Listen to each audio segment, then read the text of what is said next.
أحسن الله إليكم. يقول: هل يكفر من يقول إن عباد القبور إخواننا؟ إذا صار العباد القبور إخوانا لهذا القائل معناها جميع مشركي الدنيا إخواننا.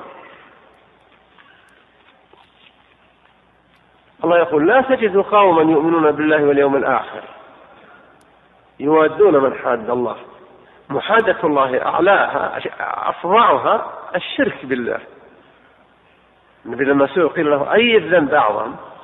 قال: أن تجعل لله ندا وهو خلقك. ولكمان قال: إن الشرك لظلم عظيم. فالذين يعبدون القبور عبادة ليسوا إخوانا للمسلم، وإذا آخاهم فقد اختل دينه. ليست المسألة مسألة ولا يقول الله هذا يقول لا إله إلا الله.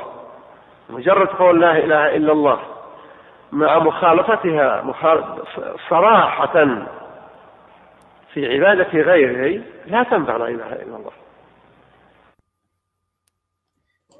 خب این بود از شیخ صالح بن محمد الحیدان. شیخ صاحب مهربانی کنید. بارك الله فيكم. شیخ صالح الحیدان یکی از علمای کبار در عالم اسلام است، معروف است. باید مرجعه ها قبولش بکنند و دیگرها باید قبولش بکنند. علمای کبار است، خیلی عبدالعزیز راجعی است. از شیخ سوال میشد که هل یکفر، آیا تکفیر کرده میشود کسی را که بگوید که این عباد القبور اخواننا؟ یعنی ای شیخ، آیا تکفیر کرده میتوانیم یا تکفیر کرده میشود کسی را که بگوید که این مشرک ها برادران مایند؟ یعنی مشرک ها را مسلمان بگوید و برادران مایند بگوید.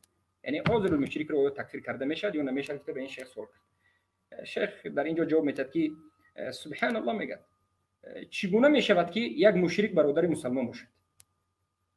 اگر این کسی که لا اله الا الله میگوید و شرک اکبر را میکند برادر او باشد، پس همه این مشرکین برادر او بوده است. الله در قرآن میگه که لا تجد قوما یؤمنون بالله والیوم الاخر یوادون من حاد الله و رسوله.